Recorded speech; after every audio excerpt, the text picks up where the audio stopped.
This is a quick video on this homemade truing stand.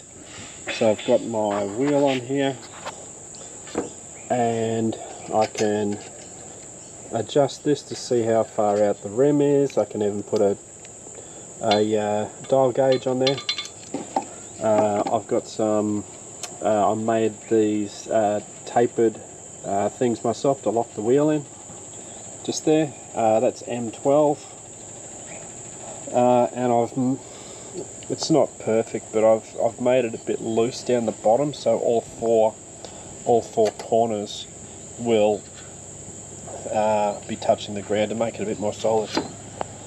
So you can see the wheel needs a bit of truing, so my little homemade truing stand will work quite well. Cheers.